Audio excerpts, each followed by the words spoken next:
Hello, welcome to this last session of the day, I'm told. So my name is Alex Wilson. I'm Director of Business Development for Wind River. I'm going to give you a talk on implementing functional safety systems in critical infrastructure. And actually, we also have a brochure that talks about this, so if anyone's interested in getting more information, my colleague here has copies of the brochure, or you can come to our stand afterwards. So we have a disclaimer here just to explain that what we're presenting here is just current information. There's nothing in terms of product commitment. What we're looking at is, if we look at critical infrastructure, we find that manufacturing in all sectors is starting to get digitized. So we're starting to look at how we can move these sectors into the era of IoT and extracting data from the typical systems that we're building. So if we're building a chemical plant or a power plant or a utility plant, we start thinking about how we can extract data from our embedded systems and make use of that in the IoT environment. In other words, take that data, do some analytics on that data, make some predictions. We might be doing predictive maintenance or something like that. And then once we've done that, we can control the application and adapt the way it works. Now, of course, there's a couple of issues with that around safety and security. As soon as we start to connect our embedded systems using some form of connectivity mechanism, we expose them firstly to cybersecurity vulnerabilities, but also from a functional safety perspective, that gives us another interface that we need to start thinking about in terms of our safety requirements and how we might build safety systems. So let's look at those two things, safety and security, because in some ways they seem very similar, especially if we look at the process we might go through from a development perspective, but they're really trying to achieve different things.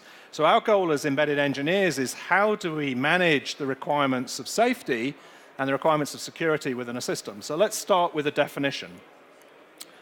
If we think about safety, what we're really talking about is, will our system harm the world if something goes wrong?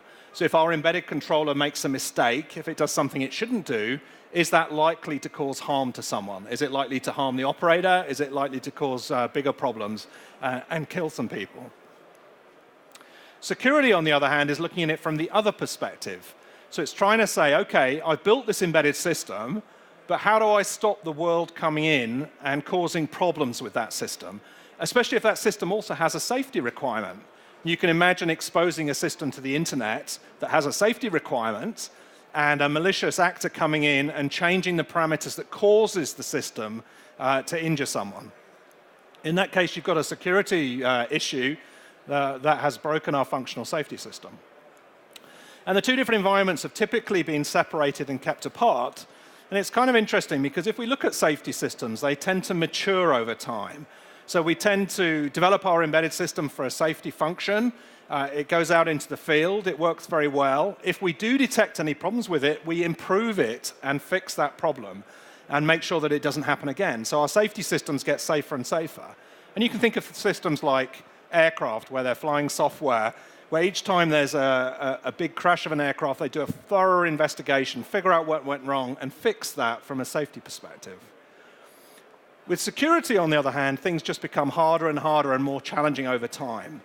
If you imagine putting a system into the field for 10, 15, 20 years, looking after an energy plant or a manufacturing site, and you may not be able to upgrade that quite as often as you like, but you're still connected to the network, then your software is getting more and more vulnerable over time as malicious actors try and penetrate that system. So our security challenge has a different dynamic to our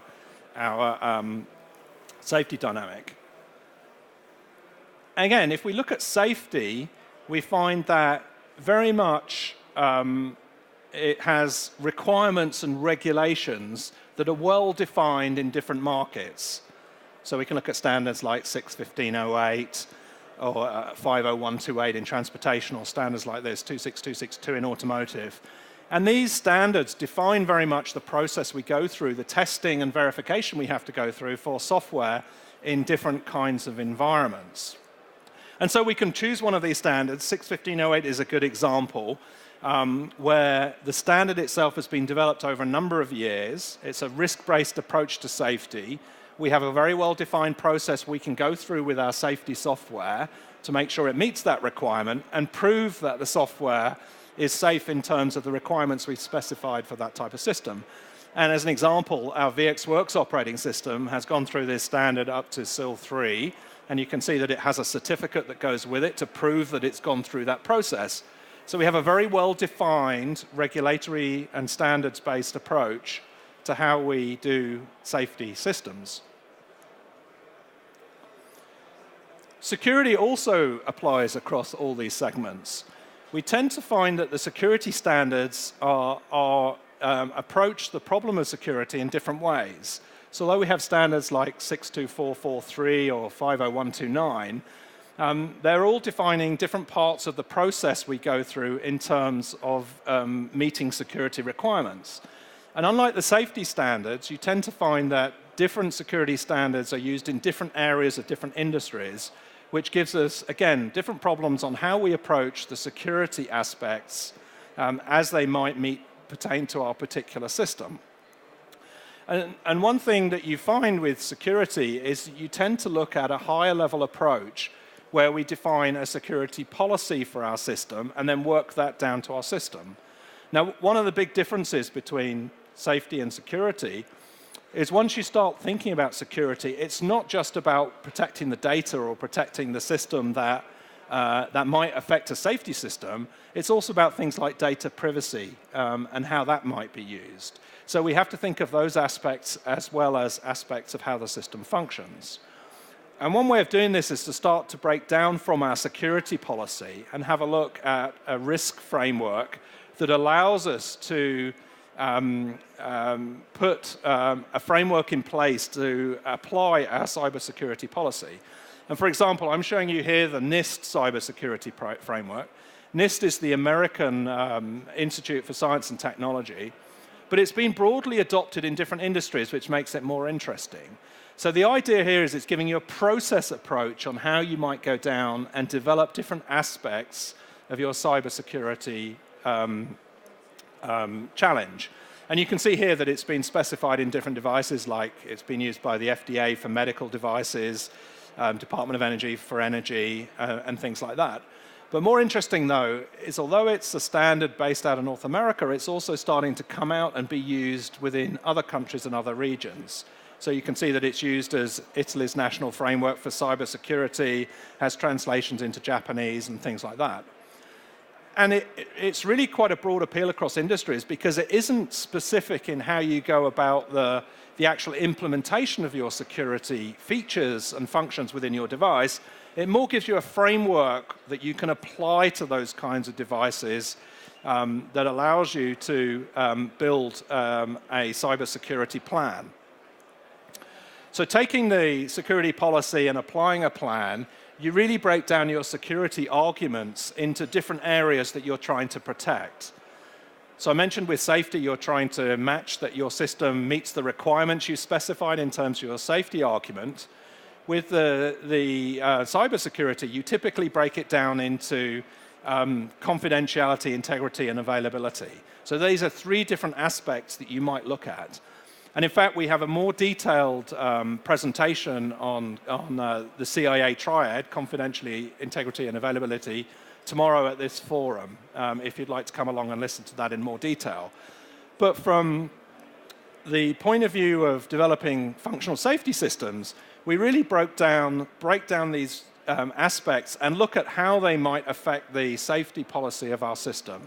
So is data privacy in our particular functional safety system going to cause us a problem? Data integrity obviously could, because if some data comes in that affects our safety system, we'd have to think about how that worked. So we basically go around and build a security and safety policy that meets the requirements of our functional safety system.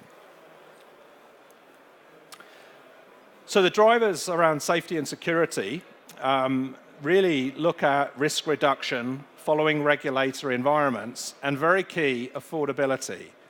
When we look at the process we go through for both safety and security, it has an overhead on our engineering process. So we need to design our system in a way that makes it affordable. And Wind River, we have a good reputation in this field. We've been working in safety systems now for over 17 years.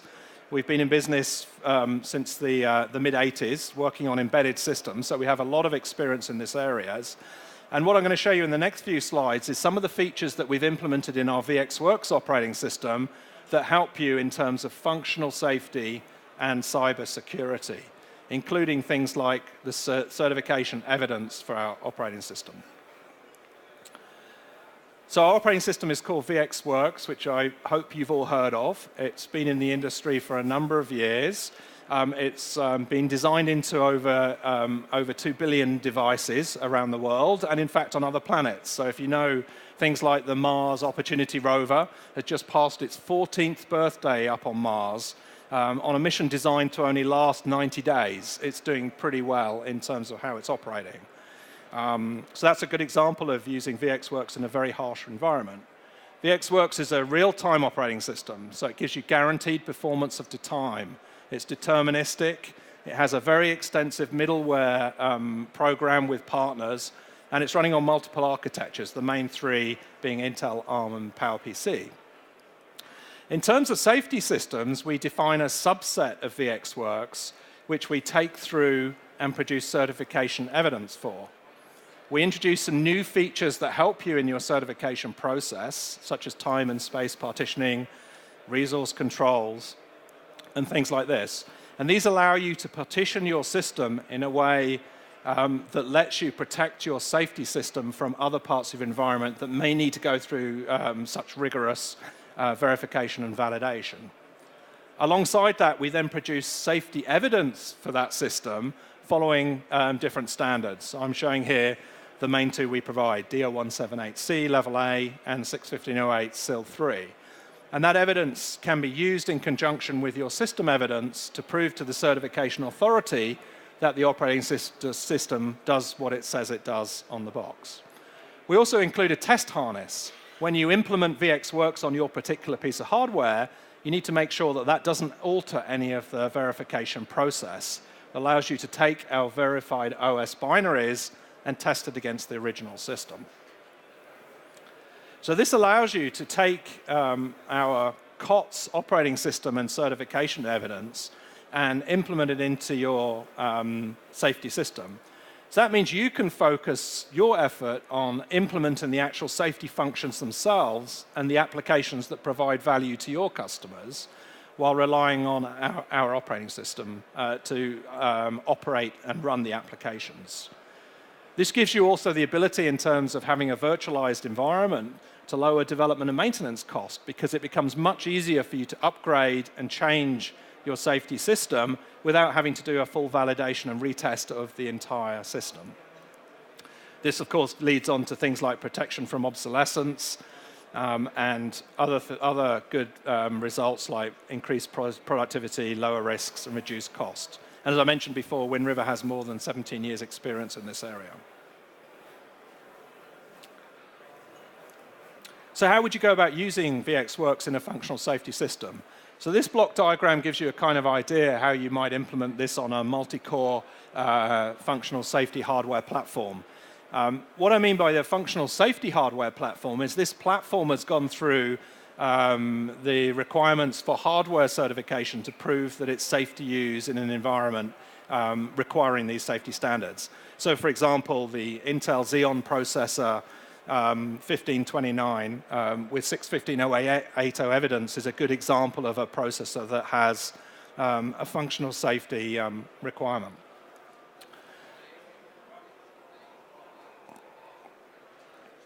So this runs the safety subset of VxWorks I mentioned. Time and space partitioning gives us the ability to have multiple applications running on the system segregated from a safety perspective. So you can see here I'm showing a safety application running along non-safe code. And if you think about this from a software development perspective, this is where we really give you the advantage of having cost savings and the benefit of that. Because for your non-safe applications now, you can just test them using your standard process. They don't need to go through the full verification and validation you might need under your safety standard, and you can minimize the amount of code you put in your safety application that needs to be tested to SIL 3. We also have professional services that allows you to adapt it to other safety standards like 50128, and also do middleware and drivers and safety assessment services. The time and space partitioning scheduler I mentioned, this allows you to put your tasks in different partitions depending on their criticality. Again, this means you can focus on testing those different applications within those systems to a much better level and a much more affordable cost. So critical applications get the time they need to run. You put a lot of effort into making these critical applications meet the highest levels of you require within your safety standard, and then you can push some of the lower level, lower criticality tasks down into a different partition where they may not need so much testing and are isolated in terms of how they can affect the core system. We also add some resource controls that allow us to restrict calls from the software APIs, again giving you more protection on your system, and make sure that some of the safety critical APIs maybe can't talk to or affect some of the semaphores being used in other parts of the system. In terms of the virtualization configuration, this is up to you depending on how much power you have in your system. So I'm showing here a 4-core system with mixed criticality systems, and now running 2 SIL 3 applications alongside each other, maybe in some sort of dual redundant type configuration, running alongside a Linux kernel. And the separation and isolation within the kernel and the features provided by the processor allow us to do that. In terms of how we support that story, Wind River provides certification evidence for the operating system itself. We have professional services to provide the middleware services and evidence for that. Your functional safety hardware comes from your hardware supplier or board vendor, and then you provide evidence for your applications themselves and bring that together to produce your functional safety system. So I've talked about safety, but what about security aspects of that? So let's have a look at the features we have in terms of security. Now, very much like safety, you follow a development process that allows you to secure your system.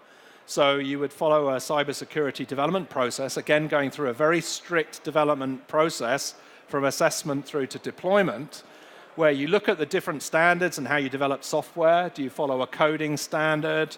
How do you allow your engineers to develop code? Which compilers are you going to use? How are you going to work that? Going through to architecture definition and review, how you do your design, how you do your reviews of your design, and then your implementation in terms of your test of code and how you do that. And there are all sorts of tools around there that help you test during the secure development process that you're doing the right thing, such as the Achilles standard or Coverity. So in terms of the cybersecurity measures within VxWorks, we added some security enhancements to the product over the years that allow us to do a number of things. From the design lifecycle side, that we've implemented a secure development lifecycle within VxWorks, so you can trust the code that we're developing, and then moving through execution, operation, and power down with things like secure boot, application kernel, tamper prevention, things like this, encryption, and Achilles network robustness. In terms of our professional services, I mentioned that earlier, they really can look at how you go about doing things like architecture design, platform development, certification services, and migration of legacy code. And these are key features. When you're designing a system, especially if it's very complicated with multi-core processors, multiple applications at different levels of safety or security, and you want to make sure you manage that and develop that correctly, professional services group can help you assess that platform for both safety and security and give you advice on your overall architecture design and how that might help you. And we have a lot of experience with DO178, with 50128, 61508, excuse me, and security standards like 62443. And through our professional services, we deliver, as I mentioned, the middleware, the board support package, the integration of that with the hardware platform, and all the test software that you're required to go through that process.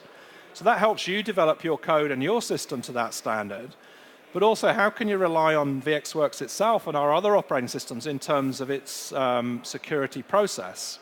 So we've implemented or have a security response team that has a look at particular security vulnerabilities that are in the field and then assesses whether they affect your VxWorks operating system itself.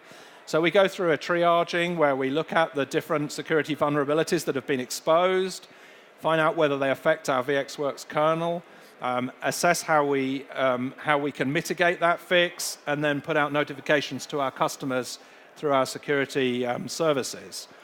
So in other words, you can guarantee, looking at our website, if you're following this service, that your VxWorks operating system is kept up to date with particular vulnerabilities as they're out in the field and being used by your embedded systems. So why partner with Wind River? So Wind River is the industry leader with over 45% market share, if you look at reports like VDC and other examples. We have more than 30 years in the embedded industry working on different types of system. As I mentioned, over 2 billion devices out in the market. Our safety profile provides a safety subset of the VxWorks operating system that's been used on many, many safety systems, based on a COTS approach to safety certification. I mentioned our professional services. We can use those to provide extra capability to help you look at the aspects of safety and security and how that might affect your project. We also have customer support service that has won world-class awards for a number of years following the ACE Conformit Awards to give you the best customer support as you develop your product. And we also, assigned to that, have on-site training and customer training and education program that helps your engineers come up to speed using the VxWorks operating system in safety and security environments. So with more than 17 years experience in this industry, Wind River is a partner you can trust in building these kinds of systems. And with that, I'd like to open to questions if there are any. Our stand is booth 361, just down the corridor here, and we'll be around for a few days. And I'll also remind you that we have some use cases here regarding developing systems that I've described here. So have we got any questions from the audience?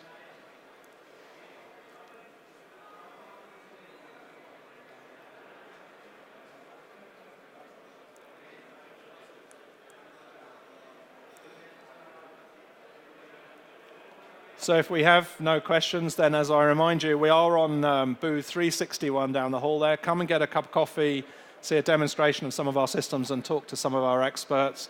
And otherwise, thank you for listening.